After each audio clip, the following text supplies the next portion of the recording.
This year, TYT's been making a lot of moves. Now you can too. Now, how are you going to do that? You want to launch a new business? That sounds fun. You're going to change careers? Geez, and Lord mercy. You're going to need a website for all that.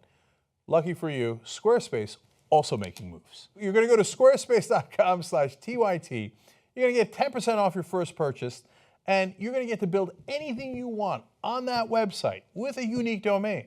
What are you, crazy? Go do it now. Go. Welcome to TYT Interviews. We got a great interview for you guys today. It is old friend Dylan Ratigan, but doing something very different and new.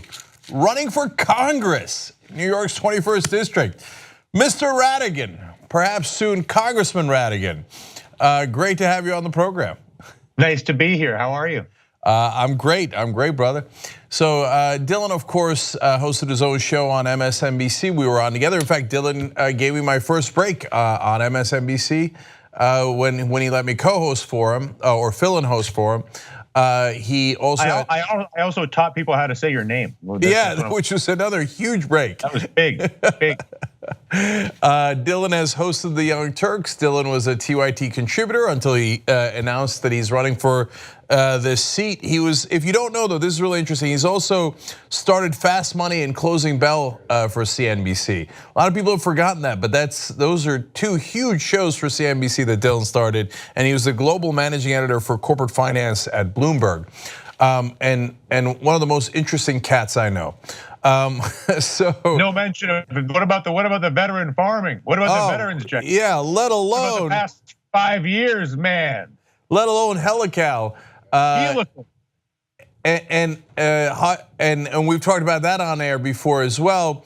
A business that he started with veterans, successful business. Let alone the book Greedy Bastards, which was a New York Times bestseller, talking about wealth extraction, one of his top topics of focus that he was known for at MSNBC and a little bit at CNBC as well. So Dylan, look, you're a guy who's done all these amazing different things as I just outlined. Why run for Congress? Honestly, the risks to our country are so high right now, Cenk, and the belief that you can participate by simply saying things or ignoring it or disengaging from it, which are, certainly I've been disgusted over the years.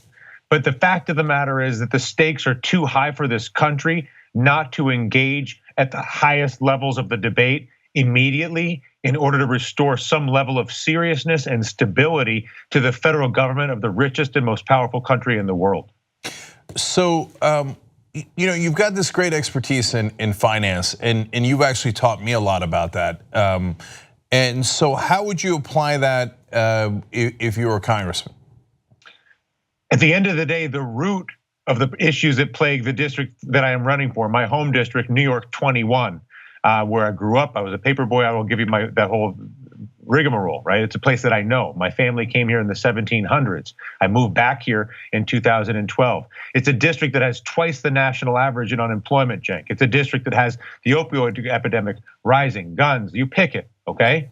All of those issues are a direct result of financial policy and tax policy that is designed to remove resources, money, assets from districts like NY-21 and consolidate them in an increasingly small group of hands that tend to exist in a virtual universe that is monitored on computers in skyscrapers in cities around the world. As a congressman for a district like NY-21, which has twice the national average unemployment, which has a dependency on Medicare, Medicaid, all these fundamental assets, I'm obviously going to use my financial expertise to drive debate on both banking and tax policy, to drive investment in the rural districts of America that are not absent talented labor, they're not absent ambition, they're absent the resources to support the opportunities for the folks that are here, so that kids like myself who grew up in districts like this don't have to leave for the cities, Cenk, in search of opportunity. Yep, and so of course what a lot of people are focusing on is that this is a classically Republican district. It has been for a long time. Briefly under Obama, it went to Democratic hands, and Obama did win the district 52-46 in 2012, but Trump won it 54-40 in 2016, so that's a 14-point lead there for Trump. Now, he's had big leads in districts where the Democrats have won easily now in these special elections that we've seen. So obviously things can change. But at least Stefanik, who is the current congresswoman there. Stefanik, sorry. Has got a war chest of $1.2 million. So how do you beat her in a Republican district like that? Well, again, there's a misperception of a quote unquote Republican district. This is a district that is really a more anti-establishment district. This is a district that was a Bernie Trump district, and they weren't given the opportunity to vote for Bernie. So given the choice between the ultimate establishment candidate and Donald Trump, they chose Donald Trump. That's not a preference for Donald Trump. That's an outright rejection of the establishment. There is no one who has done more, certainly publicly, around the ideas and recognition of the issues with the establishment than I have. And my ability to connect not only with the Democrats in this district, but with the independents and the Republicans transcends, party identities. This is not a partisan issue. You're dealing with a career politician who is an incumbent, who has a job based on a gerrymandered district that she was placed into out of a career that was born in college in Washington, D.C. I couldn't ask for a more appealing opponent in a general election than a career politician who has never done anything in their lives other than take what was given to them by the establishment in a gerrymandered district. This is something that the independents, Republicans, and Democrats all resent because they know for a fact that they're being manipulated for their votes in order to empower the consolidation of resources and influence inside of the establishment, in this case of the Republican Party. And I'm confident that somebody who is truly from the district, who was born and raised in this district, which is not something that the incumbent could obviously say, is something that will be extremely appealing, not only in the Democratic Party, but to independents and Republicans. And the reception that I've received so far from independents and Republicans to my candidacy, because they know how strong my values and integrity have been in fighting and in identifying the corruption and rigging of our political systems, is extremely appealing to a broad section of the electorate, not just the Democratic Party. So Dylan, I know you grew up middle class and rose up out of nowhere. I know the story of how you came up and wound up at Bloomberg, et cetera. But when people look at it from the outside, they say, well, now this guy had 3 different TV shows, New York Times bestselling book, et cetera. And I think the natural question they might ask is, why are you against the establishment? You easily could have been a part of the establishment. You were right there. You were in it for a long time. So why the anger or the frustration or the antipathy towards the establishment? I guess when you look at where I came from, and again, it's not just the family. Raised by a single mother who worked at Essex County Mental Health up here in New York 21 for much of her career, and as somebody who believed in the possibility of the American dream based on the merit of the accumulation of your efforts. So to realize that the opportunity for people to actually do that is a lie, or is at least being the barriers to pursuing that path are being cultivated every day by the government and the financial system, was deeply offensive to me. I guess I learned a great sense of justice and equality growing up in this part of the world, and I really was a believer in the American way, in the truth, justice, and the American way in the most classical sense. Remember, I was 8 years old, Cenk, when we beat the Russians in Lake Placid. I mean, that's one of the most inspiring moments in this country's history, and certainly in my own childhood. And my sense of justice ultimately supersedes my desire to maintain social status and lifestyle. It's why I resigned from CNBC in the face of the bank bailouts. It's why I left MSNBC in the face of the political culture that's not serious about solving America's problems. It's why I decided that I would invest much of my savings after I left MSNBC in trying to create a business that creates solar-powered hydroponic farms for veterans.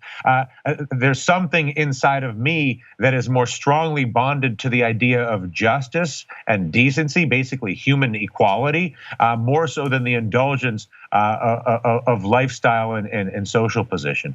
So I want to give out your website real quick before we go on, but you mentioned something there that's really interesting. First, what's the website that people can go to?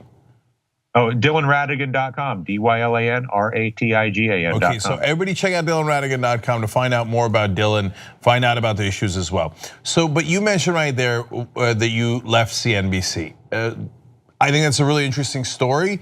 Do you want to share with people why you left CNBC at the time that you did?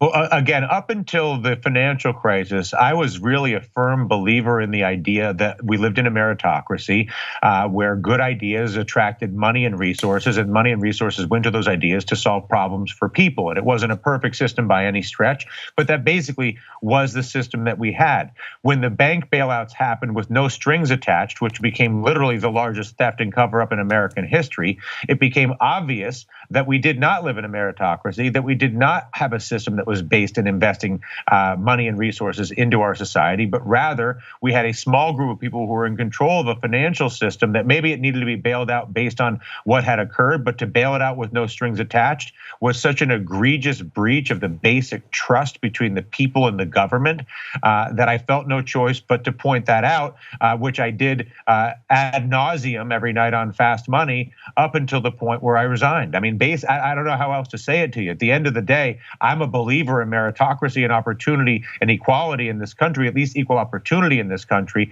And it was such an obvious breach of that specific principle, which is a foundational American principle, that it felt wrong for me to remain in that job, sitting in Times Square talking about money, pretending that what just happened wasn't the largest theft and cover up in the history of this country. Why did CNBC not want you to say that stuff? I would say that there was no support for the message that I was bringing, and rather the support was for blaming homeowners or blaming politicians, as opposed to understanding that there was plenty of blame to go around, whether it was the borrowers, the politicians, or the bankers. The issue was not who was to blame for the problem. The issue was that once the problem had been revealed, rather than changing the system to prevent its perpetuation, they've simplified the banks, and under Barack Obama and a Democratic Congress passed a financial reform bill that, instead of solving the problem or putting anything in place to prevent it from happening again, rather created a direct connection between the Federal Reserve and the banks to ensure that if anytime there's further distress, there's never the humiliation of having to go to the Congress to ask for money, because they created a legal bypass of the people in order to guarantee direct access to the Federal Reserve to keep the banks afloat. So that is a very large topic. I don't know if we've got time for it tonight, but it really is a revelation. And again, you're the one who taught me that in a lot of ways, about how now they just get the money from the Federal Reserve. I think that that's a disaster in the making. They're basically secret bailouts that have been happening for the last decade.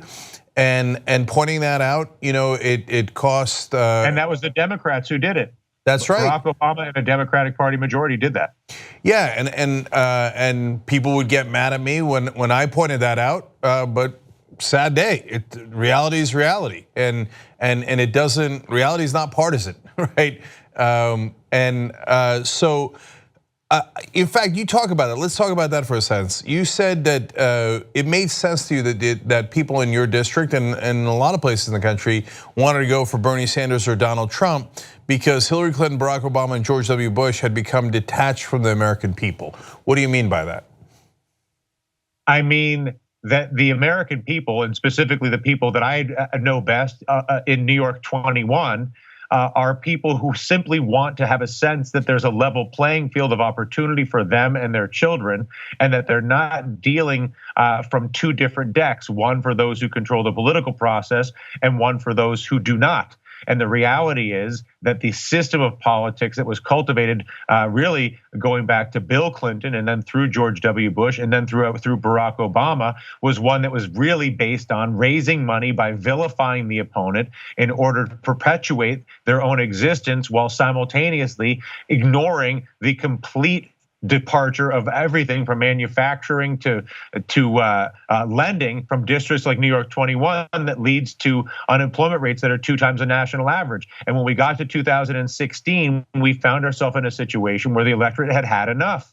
And remember, there was so much hope for President Barack Obama after the the Bush presidency, that after 8 years of Barack Obama not doing things for the unemployment rate in districts like New York 21 and all the rural districts that are like New York 21, and instead really working on vilifying the opponent and making them seem immoral and wrong, people can see through it. Because the reality is they know they're not getting the job, they're not getting what they want, and even healthcare reform, which really should have been a national healthcare system, instead became a mandate to force everybody to buy into an unreformed private insurance monopoly, which is why the private insurance stocks soared on that news. And they hid behind the fact that they were adding coverage, but the reality was that was a complete cop-out of a healthcare plan that really just enriched the insurance companies as a way to run on the fact that they had expanded coverage, and it did nothing about the fact that health outcomes in this country are in deterioration. Anyway,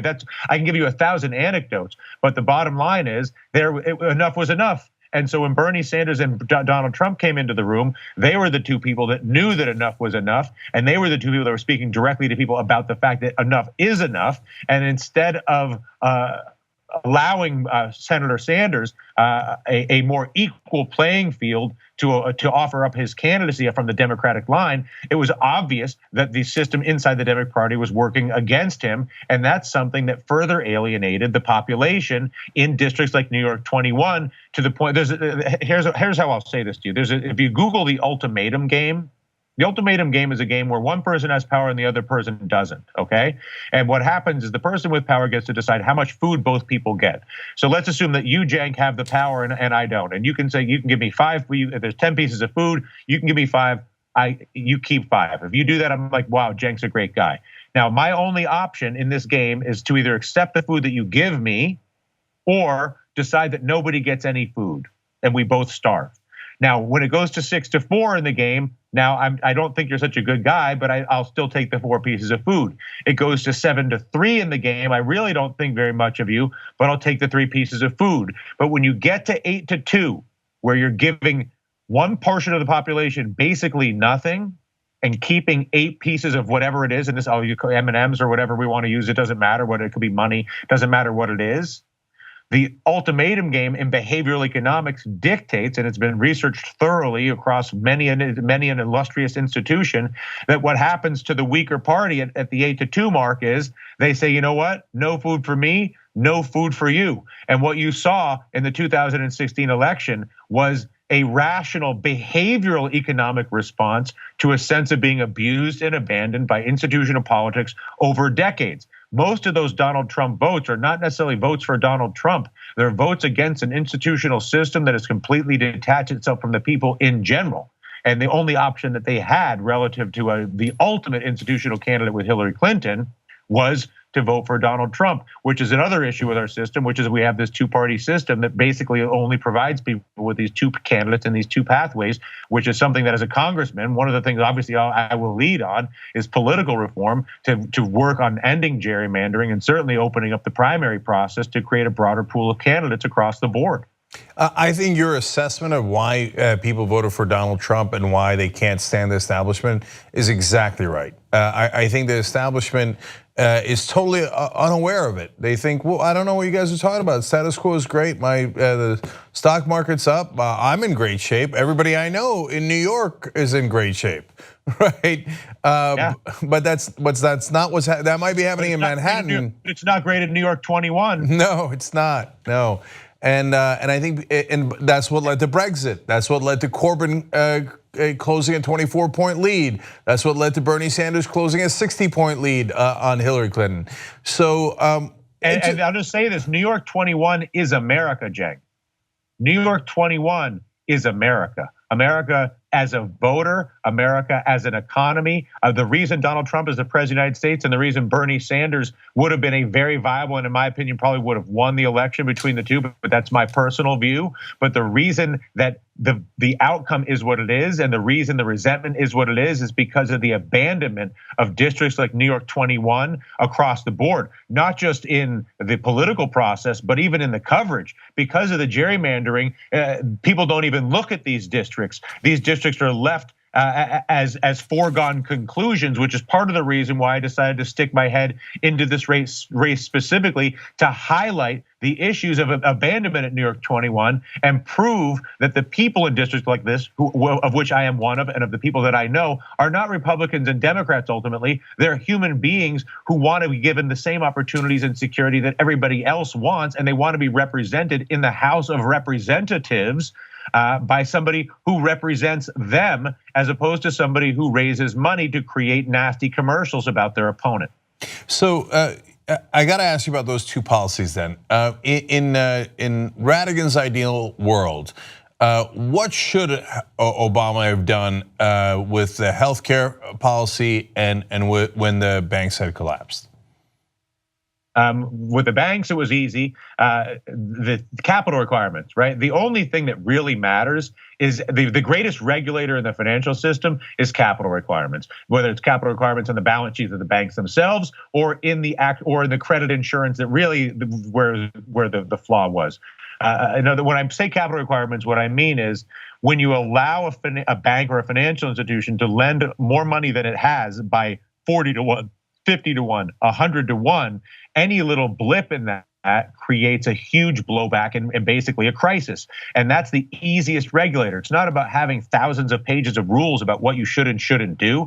It's about having the ultimate regulator, which is retained risk and transparency. And when the risk resides with those who take the risk, I guarantee you it will be managed. But when you create a system that allows risk to be transferred from those who create the risk to the public markets and the government, the incentive is to manufacture as much risk as humanly possible because it pays the most. And if you lose the bet, the losing bets get transferred into the public markets and to the government. Does that make sense? Absolutely. Before we go to healthcare, let me just finish up on that. Where are we today with that in terms of the same place we've ever been, except for now you don't have to go to Congress when there's a problem. So the risk ratio is still out of whack, which still encourages wild risk taking. Warren Buffett warned about the derivatives again a little while back. The leverage is as higher than it's ever been. So those weapons of financial mass destruction are still out there. It's just that yes, but they've been disarmed by the direct connection to the Federal Reserve, which basically then drives all of the risk into the US dollar. So it used to be the risk lived in another place, but now they basically wired the system so that any default gets wired into the US currency, and then they basically bet that the US dollar will be able to endure it, which obviously it has been, although it has been weakening over the course of the past year. So for people who might have trouble following that, is it that when a bank takes a risk, it doesn't work out, and then they're in trouble? What do they do with that in relationship to the Federal Reserve? So again, any issues that the bank has are resolved with the Federal Reserve by virtue of the Federal Reserve's capacity to manage systematically significant financial institutions. And then the Federal Reserve manages risk to systematically significant financial institutions by printing money. And the Federal Reserve can print money at any denomination or volume that it wants because the US dollar ultimately endures it. In other words, the dollar doesn't decline in value when we make more dollars because the dollar is valued relative to the euro and the yen, as opposed to on some sort of a fundamental or empirical basis. It's a relative valuation. Yep. Okay, so that disaster waits for us, unless there are good people in Congress who perhaps can help us avoid it. Sure. And then on healthcare, I mean, I would say, listen. No, go ahead. I'm sorry. We'll leave that one for now. Okay. No. Now you got me curious. Why? Is the disaster perhaps not ahead? What that disaster looks like is a collapse or decline in the US dollar, and that can play out in a couple of different ways. Right now, we're seeing an orderly decline in the US dollar, which is certainly preferable to what happened to the British pound or the Mexican peso. And so, no matter what the risk is, and no matter how guilty or how wrong somebody is, my hope and my effort, certainly as a candidate for Congress and as a congressman from New York 21, ultimately, is to ensure, even though there may be culpability, that whatever the liabilities are managed in an orderly way, and that there's an ability to navigate that process. We're going to a world that is ultimately prosperous and full of all sorts of abundance and solutions. It's just a matter of navigating this period of risk in a way that allows us to endure as little pain as possible, which requires a level of compassion and understanding that is going to be the central to managing the amount of pain that we're exposed to. Okay, and healthcare. What would you have done on healthcare? First of all, healthcare is, how do I say this? I'm going to start here.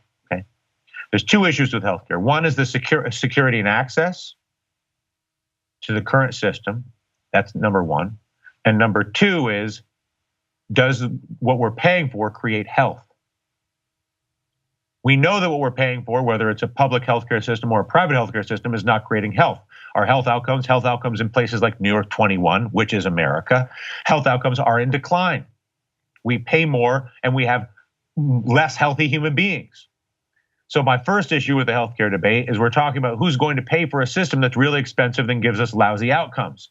But I can't really afford to indulge in that conversation when the fundamental sense of security and access is at stake. People cannot talk about optimizing a system when they feel that their very well-being in their life is at risk based on simply accessing the system. So what should they have done? Exactly the same thing that they should have done with the bailouts. You do the bailout and then you install capital requirements and you reform the system. What should you do with the healthcare system? You transfer it to a public healthcare system, which is the rational economic system to fund any healthcare system in the world, but you do it with strings attached that force a shift in the way the money is spent away from sick care and into all the abundant preventative measures that are available and widely available as solutions in our society. And again, to shift the expense from the private or the public sector or provide any benefit or policy to that system, to that healthcare system, without assigning the strings that drive towards better health outcomes is just as reckless as bailing out the banks with no strings attached. All right, and then I wanted to ask you one more important question. Before you get to Stefanik, you've got a significant Democratic primary on your hands with a lot of people in the field and good people in the field. Very. Yeah, so why should people vote for you in the Democratic primary? Really very simple. The fact of the matter is that the unemployment rate's twice the national average. The fact of the matter is that the opioid epidemic is on the rise here. Guns, the services to this seat are, the district is not getting what it needs. And what you have to do in order to win this district is appeal to independents and Republicans and bring the resources into the district that can actually solve the problem. And so while there's no shortage of great ideas, and I don't have any particular belief that my ideas are that much more superior to anybody else's on policy. The thing that distinguishes me from everybody else running in the Democratic primary is that there's no one else running in the Democratic primary who has my understanding of the district and the district roots that go back to the 1700s that can be then married with a level of understanding of finance and economics, money and power to actually run a formidable enough campaign on the fundraising and communication side to defeat Stefanik, as well as to serve the district in the way that it deserves to be served. Okay, I lied. I have one more question. Money and politics. I know you never can trust the media. All right, I know, right? You can't trust them. That's right. That's why you left. So, what's your position on money and politics? So here's the thing: money in politics. I started getmoneyOut.com. The domain is one that I purchased. Right, the 400,000 person list that's used by Represent.us is one that I gave them. My objection to the role of money in politics as the root of all political evil is unchanged. At the end of the day, however, and it goes to the same thing. I keep saying at the end of the day. Maybe it's the middle of the day. What's at the end of the day? Whether it's public finance of elections or private finance of elections, it's small groups of people controlling money in elections that is the issue. And I believe the most interesting ideas on money in politics that I've learned over the course of the past 5 years have come from people like Larry Lessig, that acknowledges that it requires money to finance political. There are jobs. People manage campaigns. There's all these things that people have to do. They need to eat. They need to be able to go home. All these things. They need to have a home. Comes from a voucher system. Let's call it $200 that everybody in America gets, so that no one in America can put more than $200 into an election, and that $200 is something that you basically have to donate. I mean, if it was up to me, I would basically make it a mandatory participation on the funding side so that you're actually having a conversation about who you're giving your money to. That was a long-winded way of my saying money is at the root of evil, and the money is not at the root of evil. Large amounts of money controlled by small groups of people is the biggest issue for the political system, and the answer is to distribute the base of that financing in a way that diminishes the power of any one donor. I hardly doubt there'll be a smarter congressman in Washington if Dylan Ratigan wins this race. So Dylan, great to talk to you. And great to see you moving on to the next interesting, wild chapter of your life. Hope to check in with you and see how the race is going. And everybody check out DylanRatigan.com, and we'll have all the links, whether you want to volunteer or donate, etc., to Dylan, down below in the description box on YouTube and comment section on Facebook. Thank you, Dylan. Always a pleasure, Cenk. Thank you.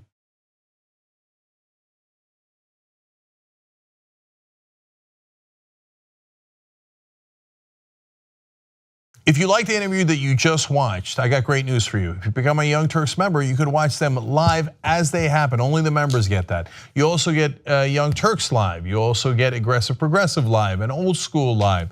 Everything is available for the members and commercial free. TYTnetwork.com/join.